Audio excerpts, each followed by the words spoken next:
Of course, my friend. Our last two conversations have been very popular. Specifically, our last one broke over 4.6 million views. So people seem to like when you and I have conversations, sir. So that's why you were invited back consistently. And I'm looking forward to this conversation. So my first question to you this time, sir, I wanted to just dabble. We've dabbled a little bit about it before. Antarctica and what is being found in Antarctica. We talked about that there are finding pyramid shape. Something's there. We really don't know what's going on.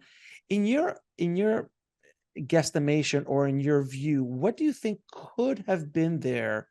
Because Antarctica has not always been an ice block. It was flourish, green, and things. So what do you think happened to Antarctica? Like, was it a pole shift? Why is it frozen now? And what could have been there? Well, those are three questions, three big questions.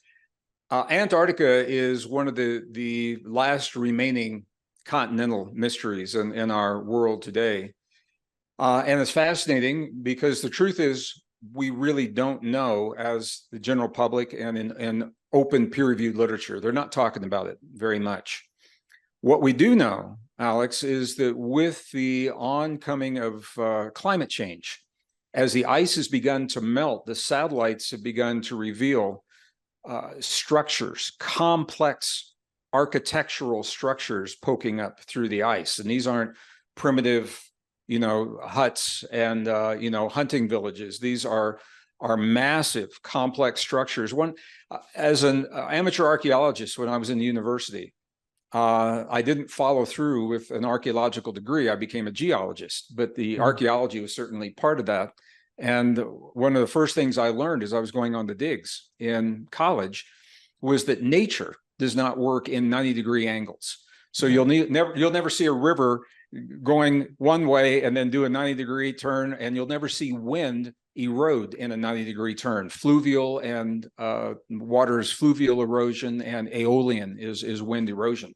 That won't happen. And the reason I say that is because when we're looking at the satellite images from Antarctica, what we see are these massive structures of square rooms, square buildings, all 90-degree angles. They are not a fluke of nature. And the reason this is a problem is because the ice age peaked about 20,000 years ago. And this implies one of two things. Either the structures were built in the ice during the ice age, which is pretty unlikely. You don't see people doing a lot of that, or the structures existed before the ice was there. And the question is, we're taught that civilization began about 5,000 to 5,500 years ago in the Tigris-Euphrates Valley, Mesopotamia, Samaria, and all of that. So the question is, who was building these complex structures in Antarctica over 20,000 years ago?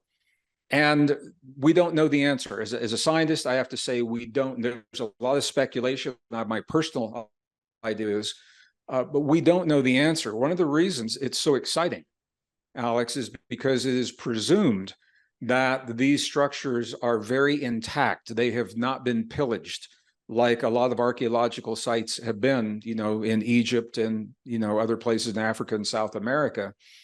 And geologically, it appears that this ice occurred relatively quickly.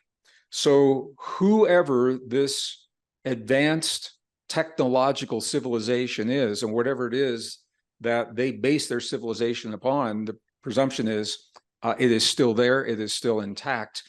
And if we were to recover it, that we could learn a lot and it could benefit all of us. To watch the full video, click on the link below. And don't forget to subscribe.